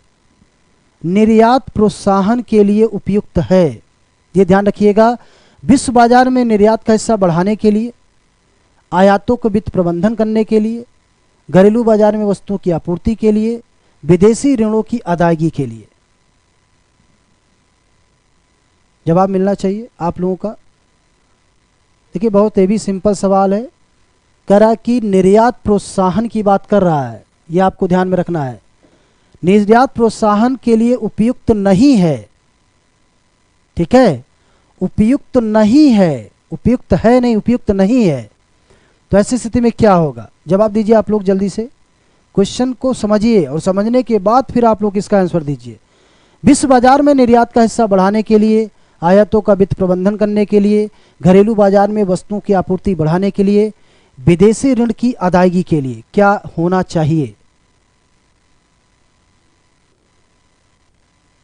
चलिए जवाब मिल रहा है लोगों का। अभिषेक तिवारी जी सी कह रहे हैं, अवधेश यादव जी सी कह रहे हैं, और लोग भी जवाब दीजिए क्या होना चाहिए। जल्दी जल्दी आप लोग जवाब दीजिए क्या होना चाहिए। देखिए सिंपल सी बात है कि निर्यात प्रोत्साहन के लिए उपयुक्त नहीं है। यानी देखिए जब निर्यात किया जाता है तो विश्व बाजार में निर्यात का हिस्सा बढ़ाने के लिए, ये तो बात तो सही है। अगर आप ज़्यादा, जितना अधिक आप लोग निर्यात करेंगे किसी भी वस्तु सेवा का, तो वैश्विक आर्थिक नीतियों के संदर्भ में विश्व बाजार में उसकी भागीदारी बढ़ेगी, ये बातें तो सही है। तो इसका मतलब ये तो सही है, क्लियर हो गया। दूसरा है आयातों का वित्त प्रबंधन करने के लिए, ये बातें भी सही है कि अगर आप निर्यात करते हैं तो विदेशों से आपको आयात करने के लिए और भी वस्तुओं या मुद्राओं की जरूरत पड़ेगी, तो ये भी आपका क्या है, सही है। फिर कह रहा है घरेलू बाजार में वस्तुओं की आपूर्ति बढ़ाने के लिए। देखिए घरेलू बाजार में वस्तुओं की आपूर्ति बढ़ाने का इससे कोई रिलेशन नहीं है। रिलेशन का मतलब ये है कि आप निर्यात करते हैं तो फिर आपूर्ति कैसे बढ़ेगी, तो इसका मतलब है ऑप्शन आपका क्या है, गलत है। बाकी विदेशी ऋणों की अदायगी के लिए ये बातें सही है। जब आप निर्यात करते हैं तो आपको विदेशी मुद्रा की प्राप्ति होती है, इसका मतलब ये भी आपका सही है। तो यहाँ पर उपयुक्त नहीं है, मतलब आपका ऑप्शन जो गलत है वो आपका सी है। चलिए संतराम मौर्य जी ए कह रही हैं, दिनेश यादव जी सी कह रहे हैं, अंजलि तिवारी सर एक डाउट है प्लीज़ क्लियर कर दीजिए। बिल्कुल सवाल पूछ सकती हैं आप, क्या डाउट है आपका, जल्दी से, लेकिन आप लोग जल्दी से पूछिएगा क्या आपका डाउट है, जल्दी से जवाब दीजिए आप लोग। अजय कुमार जी सी कह रहे हैं, संतराम मौर्य जी ए कह रहे हैं, जवाब दीजिए आप लोग क्या होना चाहिए। बाकी अगला क्वेश्चन हम लोग टच करते हैं, जल्दी से बताइए क्या आंसर होना चाहिए। सवाल क्या है। सर बीएससी में 2 साल जूलॉजी बॉटनी केमिस्ट्री सब्जेक्ट था, बट लास्ट ईयर में जूलॉजी और केमिस्ट्री था, बॉटनी नहीं था, तो क्या मैं, बिल्कुल दे सकती हैं आप, बिल्कुल दे सकती हैं। अगर आपका ग्रेजुएशन में, आपके बीएससी में अगर ये तीनों आपके सब्जेक्ट रहे हैं तो आप किसी 2 का आप इसमें चुनाव करके आप दे सकती हैं। चलिए ठीक है, मैं अप्लाई कर सकती हूँ, बिल्कुल बिल्कुल कर सकती हैं, बिल्कुल कर सकती हैं। अगर आपका ग्रेजुएशन में तीनों सब्जेक्ट रहा है, अगर आपने लास्ट में उस ईयर छोड़ भी दिया है तो उससे कोई दिक्कत नहीं है, ठीक है, तो आप आसानी से दे सकती हैं।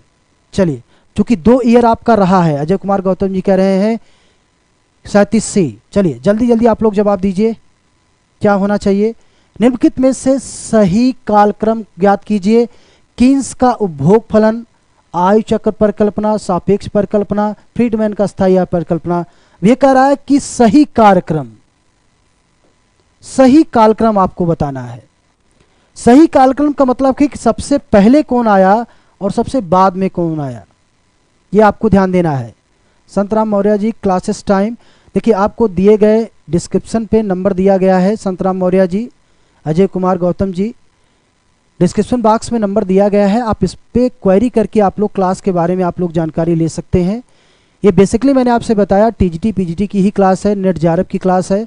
और ध्यान रखिएगा, आपको आपकी तय सीमा के अंदर आपकी पूरी क्लासेस मिलेगी और इस बात की गारंटी होगी कि अगर आप पूरा कोर्स लेते हैं, पूरा कोर्स अगर आप करते हैं तो आपकी सिलेक्शन होने की संभावना 100% आपकी बढ़ जाएगी। तो इस क्लास में मैंने आपको डिफाइन किया है कि आपका कॉन्सेप्ट भी क्लियर होगा, विभिन्न वर्षों में पूछे गए जो सवाल हैं या किस टाइप के क्वेश्चन आपसे पूछे जाएंगे, उन चीज़ों को मैंने बेस बनाकर ही इस क्लास को स्टार्ट किया। मेरी सबसे बड़ी ये मेरे दिमाग में ये चीज़ें हैं कि मैं आप चाहता हूं कि अगर आप लोग इस संस्था से जुड़े हैं और अगर नहीं भी जुड़े हैं तो आप जुड़िए, और जुड़ने के बाद आप सबसे पहले इस क्लास को ज्वाइन कीजिए, क्योंकि इस क्लास में मैं आपको कहना चाहता हूं कि आपको परीक्षा के पैटर्न के हिसाब से ही आपको आपकी एग्जाम की तैयारी करवाई जाएगी। ठीक है, तो इसमें आपको पूरा का पूरा आपको सपोर्ट मिलेगा, लेकिन उसके लिए आपको पहले सबसे पहले आपको क्लास से जुड़ना पड़ेगा। ठीक है, चलिए आगे देखते हैं। नोट्स भी मिलेगा, बिल्कुल मिलेगा, नोट्स भी आपको पीडीएफ भी मिलेगा। जैसे जैसे आपकी क्लासेस चलती रहेंगी उसके साथ आपको पीडीएफ भी मिलता चलेगा। संतराम मौर्य जी, ठीक है। चलिए स्वाति साथी से जल्दी से जवाब दीजिए, क्या आंसर होना चाहिए? ठीक है, कीन्स का उपभोग सापेक्षा फ्रीडमैन, जल्दी बताइए। कीन्स का उपभोग फलन, ये तो बात सही है, पहले आया था।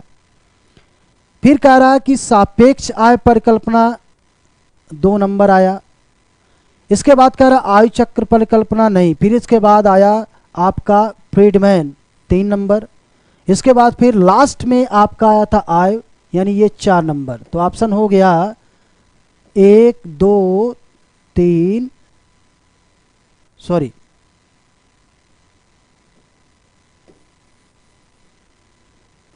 तो होना चाहिए आपका क्या 1 3 4 2। ठीक है, 1 3 4 और 2। ऑप्शन सही है सी। दिनेश यादव जी सी, अवधेश यादव जी 37 सी, अभिषेक तिवारी जी। चलिए आगे देखते हैं हम लोग। अगला, व्यापार चक्र एक विशुद्ध मौद्रिक घटना है, यह कथन किसका है? जल्दी से आप लोग जवाब दीजिए।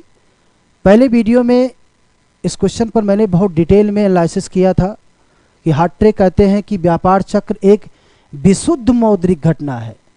ठीक है, तो विशुद्ध मौद्रिक घटना है तो यह कथन संबंधित किससे है?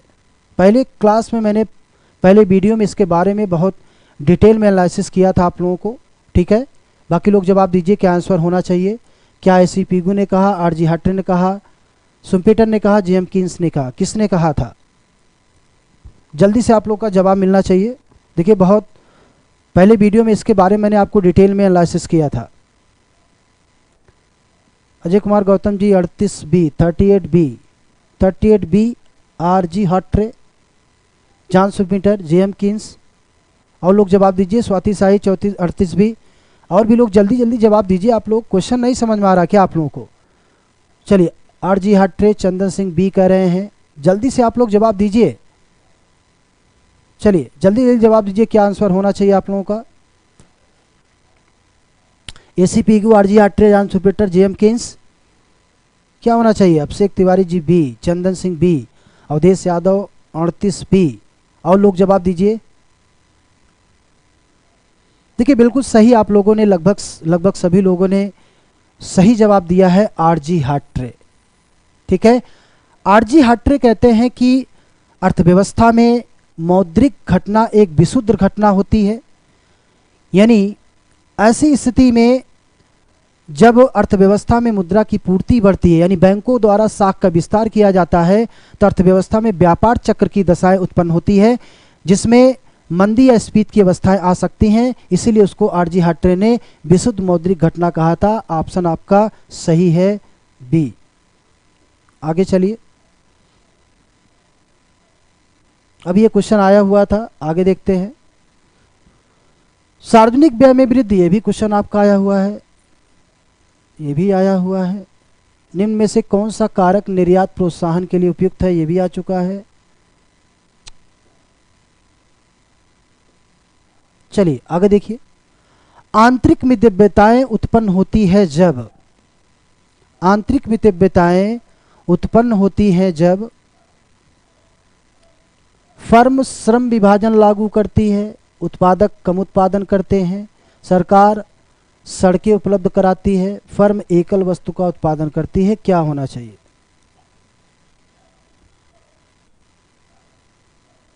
ठीक है, देखिए क्वेश्चंस कुछ रिपीट हो गए थे, तो आगे की श्रृंखला में आप फिर से हम लोग देखते हैं 45 क्वेश्चंस। पेज डबल हो गया था, 2 बार पेस्ट हो गया था, कोई बात नहीं, चलिए आगे देखते हैं। तो आंतरिक मितव्ययताएं उत्पन्न होती है, फर्म श्रम विभाजन लागू करती है, उत्पादक कम उत्पादन करते हैं, सरकार सड़कें उपलब्ध कराती है, फर्म एकल वस्तु का उत्पादन करती है। क्या आंसर होना चाहिए? देखिए आपको ऑप्शन पे आप लोगों को ध्यान रखना है, आप जल्दी से आप जवाब दीजिए क्या होना चाहिए।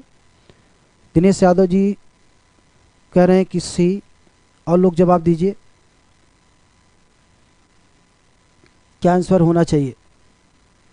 देखिए प्रश्नों की श्रृंखला है और ऐसे प्रश्नों का चुनाव किया गया है जो आपकी परीक्षा में पूछे जा सकते हैं या पूछे जाने की संभावना है, तो इसमें जवाब मिलना चाहिए आप लोगों का। क्या आंसर होना चाहिए? जल्दी से आप लोग जवाब दीजिए। 45 का क्या होगा? जवाब दीजिए क्या आंसर होना चाहिए। फर्म श्रम विभाजन लागू करती है, उत्पादक कम उत्पादन करते हैं, सरकार सड़कें उपलब्ध कराती है, फर्म एकल वस्तु का उत्पादन करती है। क्या होना चाहिए? जल्दी से आप लोग जवाब दीजिए।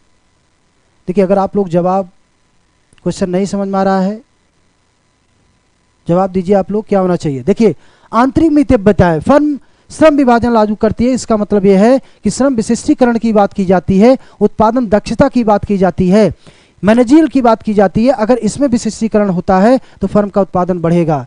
अजय कुमार गौतम जी कह रहे हैं 45 बी।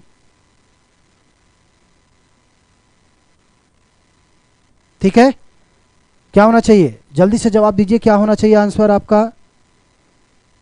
तो आंसर देखिए, फर्म श्रम विभाजन लागू करती है, उत्पादक कम उत्पादन करते हैं। इसका आंसर जो है आपका करेक्ट आंसर आपका ए सही है। ठीक है, तो बी आपका गलत है, सी भी आपका गलत है और डी भी आपका गलत है। तो आंसर आपका फर्म श्रम विभाजन लागू करती है। आंतरिक मितव्ययताओं का मतलब होता है श्रम विभाजन, श्रम विशिष्टीकरण, उत्पादन दक्षता, ठीक है, मैनेजियल प्रबंधन, इसको कहते हैं हम लोग आंतरिक मितव्ययताएं। जबकि बाह्य मितव्ययताओं की जब बात की जाती है तो उसमें कच्चे माल की बात की जाती है, तो यहाँ पर कच्चे माल की बात नहीं हो रही है, तो यहाँ पर आंतरिक मितव्ययता का मतलब होता है मैनेजियल। चलिए आगे देखते हैं अगला आपका सवाल। अवधेश यादव जी ने कहा था 45 से। चलिए जो भी आपने जवाब दिया था अवधेश यादव सर, मेरा सही है, बिल्कुल सही है। चलिए बिल्कुल आपका सही है, आगे दीजिएगा। अगला आप लोग सवाल जल्दी से देखिए क्या है। प्रवीण यादव जी सही, आपने सही जवाब दिया था, बिल्कुल। अवधेश यादव जी आपका सवाल बिल्कुल सही है। चलिए आगे आगे आगे बताइए आप लोग।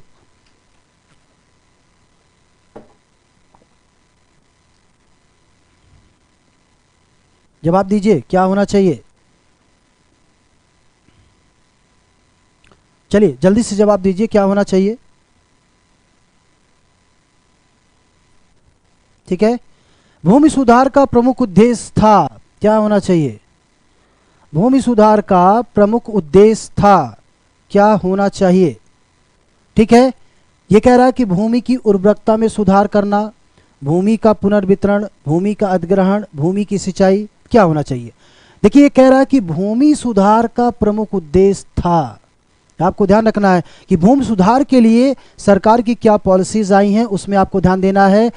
भूमि की उर्वरकता में सुधार करना, भूमि का पुनर्वितरण, भूमि का अधिग्रहण, भूमि की सिंचाई, क्या होना चाहिए।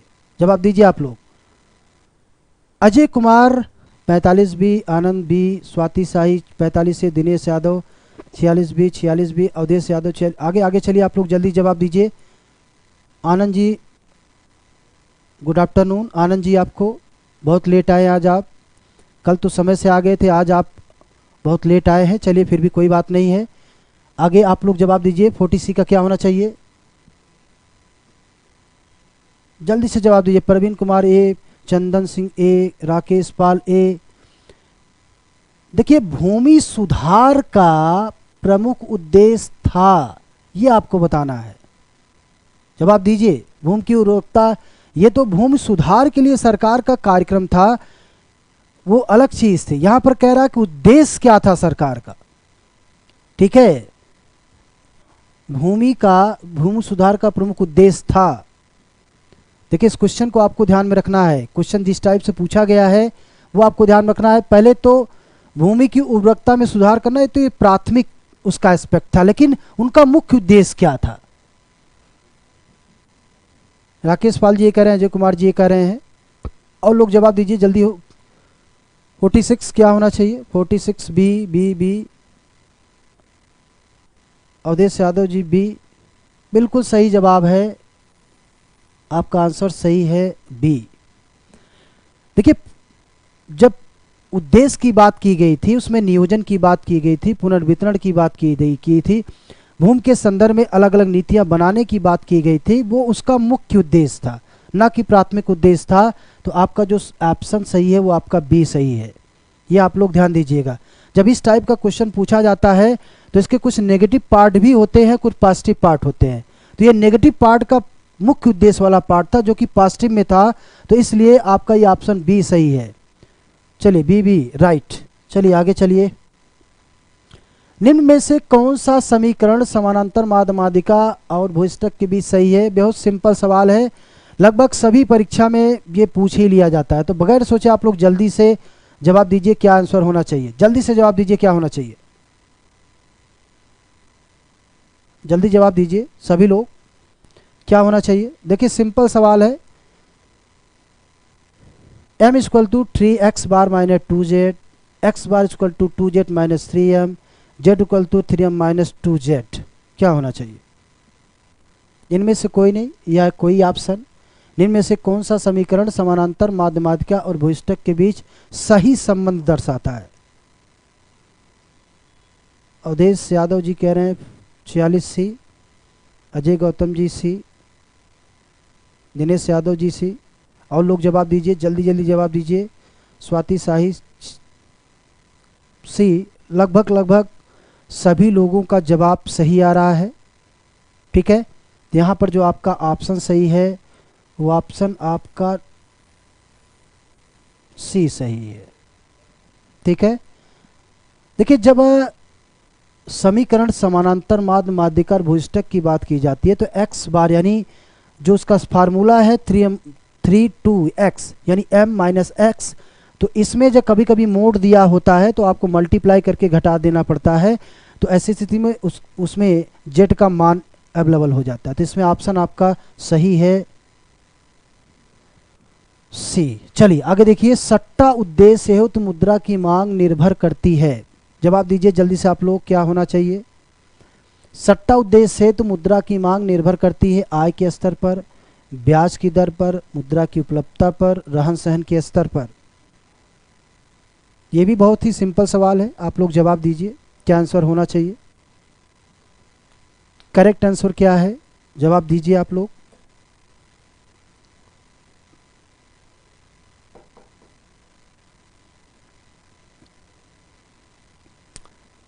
स्वाति साई जी कह रहे हैं 47C, अवधेश यादव सी, आनंद जी सी।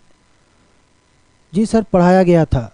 चलिए अच्छा पढ़ाया गया था तो बताइए क्या था। Dinesh Yadav B, Ajay Kumar Gautam 48 B, Swati 48 B, जल्दी। चंदन सिंह जी कह रहे हैं बी।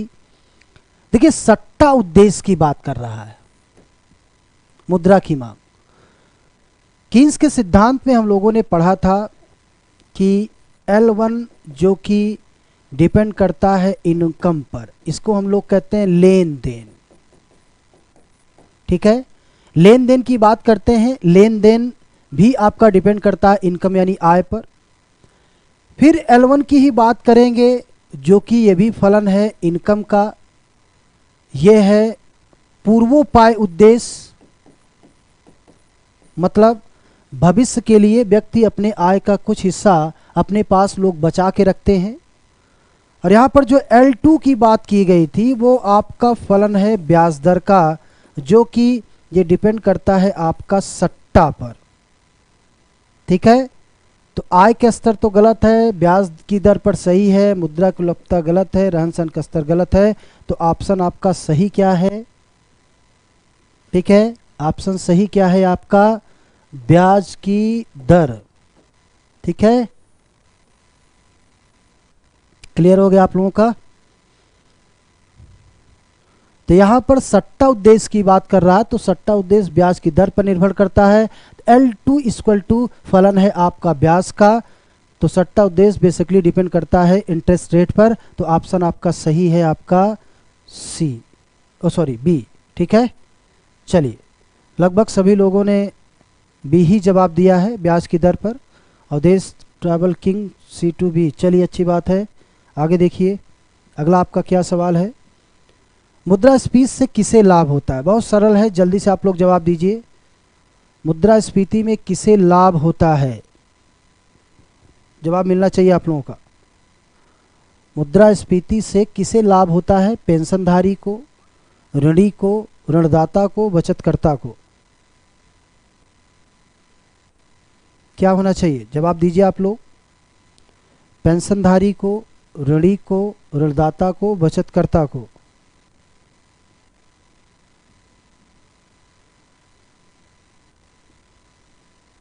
जवाब दीजिए जल्दी से।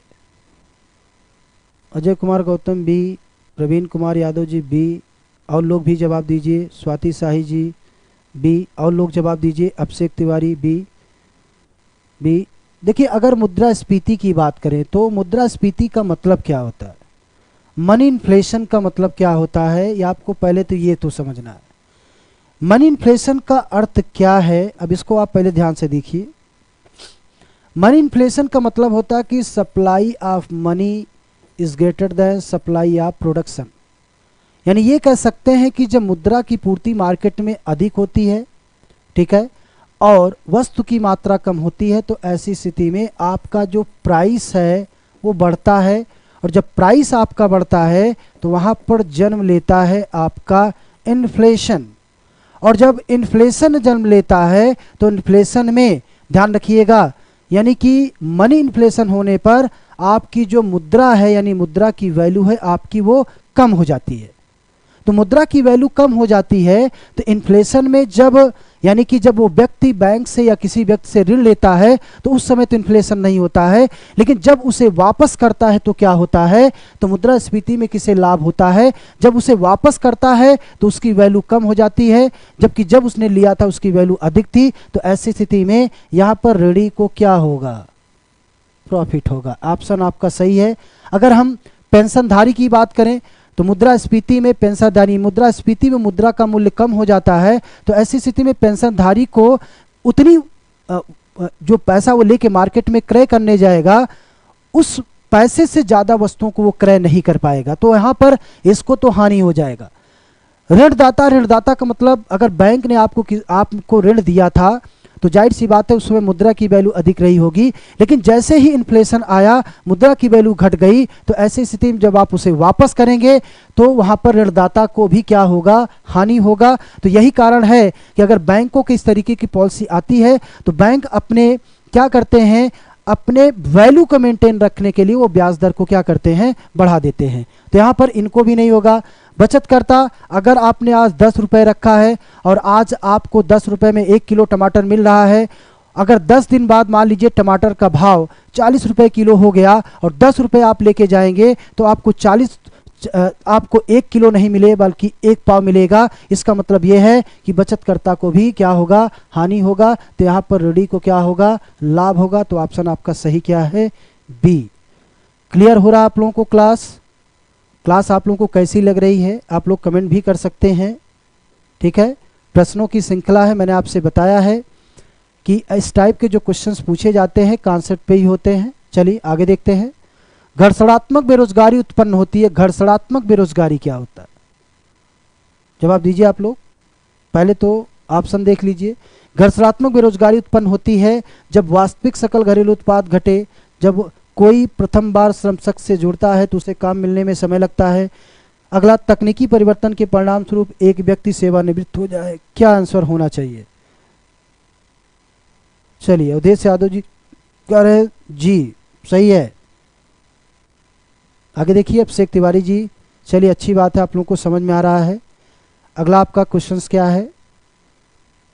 देखिए, घर्षणात्मक बेरोजगारी क्या है? जब वास्तविक सकल घरेलू उत्पाद घटे, जब कोई प्रथम बार श्रम शक्ति से जुड़ता है तो उसे काम मिलने में समय लगता है, क्या होना चाहिए? प्रवीण कुमार यादव, वेरी नाइस, चलिए अच्छी बात है। Dinesh Yadav ji, very good class.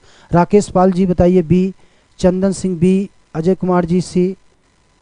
देखिए कह रहा है घर्षणात्मक बेरोजगारी, आपको ध्यान देना है, ठीक है। घर्षणात्मक बेरोजगारी, ये आपको ध्यान में रखना है कि घर्षणात्मक बेरोजगारी है क्या।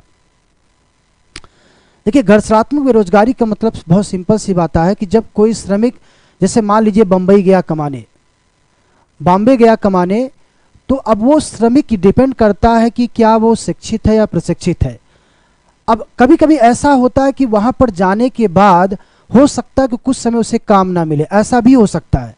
और कभी कभी ऐसा होता है कि जाने के बाद तुरंत काम मिल जाता है। लेकिन अगर आपको लगे कि एक श्रमिक जब एक क्षेत्र से दूसरे क्षेत्र में माइग्रेट करता है तो उस क्षेत्र में जाने के बाद अगर उसे तुरंत काम नहीं मिलता है, वो कुछ समय तक घर्षण करता रहता है कि कब काम मिलेगा, यानी कि एक दिन बाद या 2 दिन बाद या 3 दिन बाद। तो ऐसी स्थिति में वहां पर यानी कि हम कह सकते हैं कि जब वास्तविक सकल घरेलू उत्पाद घटे, इससे इसका कोई रिलेशन नहीं है।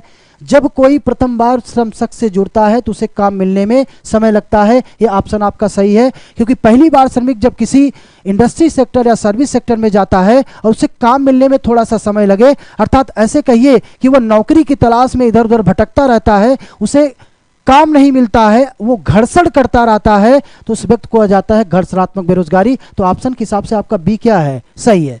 अगर हम सी पर देखें, तकनीकी परिवर्तन के परिणाम स्वरूप, देखिए तकनीकी परिवर्तन के परिणाम स्वरूप ये हो सकता कि कुछ समय के लिए, लेकिन ये कंफर्म है कि उसे रोजगार मिल जाएगा क्योंकि तकनीकी रूप से वो दक्ष है।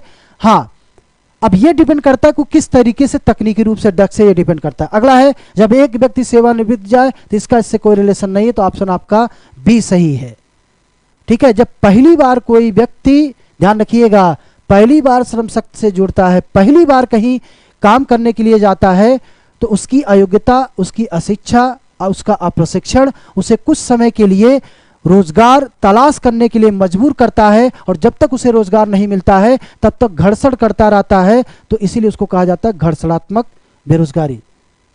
चलिए 50 बीबी, सभी लोगों ने लगभग सही जवाब दिया है, आंसर आपका सही है बी। आगे देखते हैं 51, बेसल मानक समझौता क्या है? देखिए करंट का मैटर है ये, लेकिन फिलहाल सवाल पूछ लिया गया है तो जवाब तो आपको देना पड़ेगा और आपको लेना भी पड़ेगा। तो ऐसी स्थिति में बेसल मानक किससे है? बीमा से, बैंकिंग से, सेवा क्षेत्र से, वस्तु बाजार से, किससे संबंधित है? चलिए जवाब दीजिए आप लोग, जल्दी से आप लोगों का जवाब मिलना चाहिए। क्या आंसर होना चाहिए? जल्दी से जवाब दीजिए। अजय कुमार गौतम जी, अगर सर ऑप्शन में बी सी दोनों रहे तो आप ध्यान रखिएगा, उस ऑप्शन में ध्यान रखिएगा, उस ऑप्शन में तभी भी आप बी ही मारेंगे।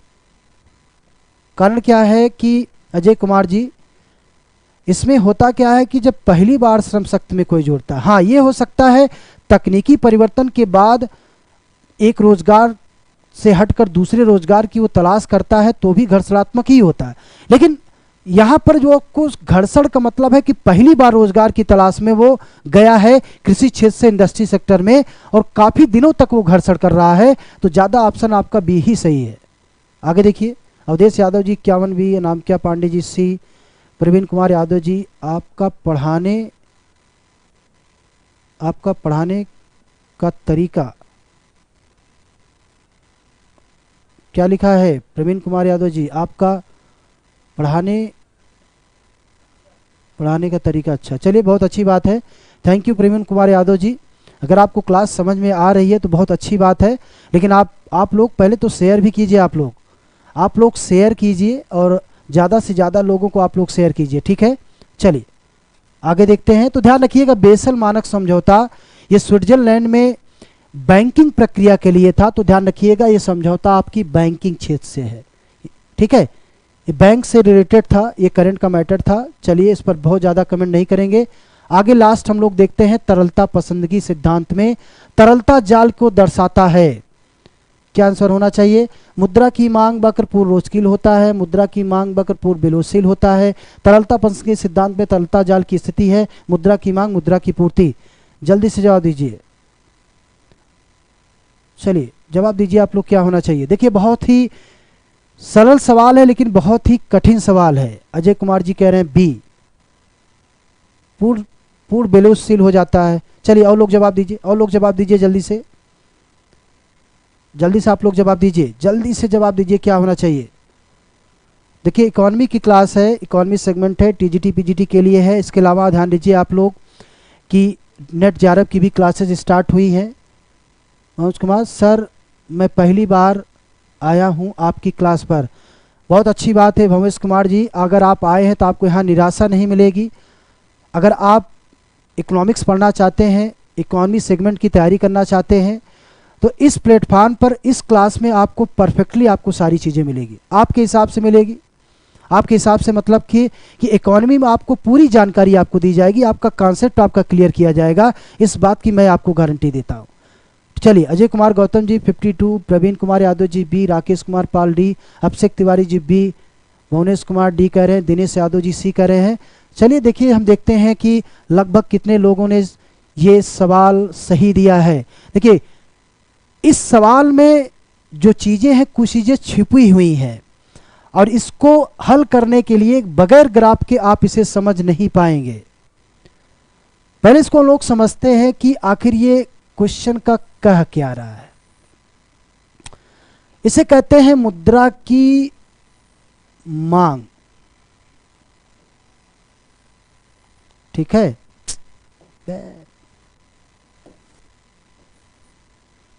ठीक है, इसको कहते हैं मुद्रा की मांग, एमडी, या किसको कहते हैं एलपी भी कहते हैं, लिक्विडिटी प्रेफरेंस, या इसको तरलता जाल भी कहते हैं। ध्यान रखिएगा, इसको तरलता जाल भी कहते हैं। अब आप इसको ध्यान से देखिए, ये एलपी है और ये मुद्रा की पूर्ति है MS1, ठीक है, और ये है आपका R3 ब्याज दर, ठीक है। R3 ब्याज दर है आपका, ध्यान रखिएगा। यहां पर जब मुद्रा की पूर्ति बढ़ती है तो ध्यान रखिएगा ब्याज दर घटता है, R2 हो जाता है। और मुद्रा की पूर्ति बढ़ती है, और मुद्रा की पूर्ति बढ़ती है तो ब्याज दर घटकर R1 हो जाता है। और मुद्रा की पूर्ति बढ़ती है तो ध्यान रखिएगा तब आपका ब्याज दर 0 हो जाता है। लेकिन फिर यदि मुद्रा की पूर्ति बढ़ेगी तो ब्याज दर उसे नहीं घटेगा और जो आपका एलपी वक्र है ये पूर्णतः आपका लोचदार हो जाता है। तो अब आप लोग ऑप्शन को देख सकते हैं क्या होना चाहिए, क्या होना चाहिए। अब वो आप लोग जवाब दीजिए, क्या आंसर होना चाहिए। मुद्रा की मांग विलोपशील है, विलोपशील है कि तरलता पसंदगी है, क्या है। अगर ऑप्शन आप देखेंगे तो उसके हिसाब से आपका ऑप्शन सही है ए। 52 भुवनेश कुमार जी, हाँ सर जी 52A। चलिए अब तो क्लियर हो गया आप लोगों का। ऑप्शन आपका सही क्या है, पूर्णता क्या होता है, लूजशील होता है। चलिए चलिए आज देखिए प्रश्नों की श्रृंखला में अब हम लोग यहीं पर स्टॉप करते हैं, फिर अगली वीडियो में कल हम लोग फिर इसी प्रश्नों की श्रृंखला में आगे चलेंगे। तो अभी तक आप लोगों को क्लास कैसी लगी है और टीजीटी पीजीटी सेगमेंट में जो क्वेश्चन है आपको कैसा लगा है, आप लोग कमेंट कर सकते हैं। और इस वीडियो को आप लोग सबसे ज़्यादा पहले तो आप लोग शेयर कीजिए और लोगों के पास इसको डिफाइन कीजिए ताकि इस क्लास की सारी जानकारी सभी लोगों को मिल सके, ठीक है। बाकी अगर आपको पूरी क्लास अगर आप लोगों को लेनी है तो आप लोग दिए गए डिस्क्रिप्शन बॉक्स पर वहाँ पर इसके बारे में, इस क्लास के बारे में आप लोग जानकारी ले सकते हैं, ठीक है। तो बाकी लोगों को बहुत बहुत धन्यवाद कि आज आप लोगों ने इस क्लास को बहुत अच्छे से देखा है। बाकी अगली क्लास में एक नए प्रत्याशा के साथ, एक नए जोश के साथ एक नए सेगमेंट के साथ फिर से हम हाजिर होंगे। अभी तक के लिए इतना ही। थैंक यू, धन्यवाद।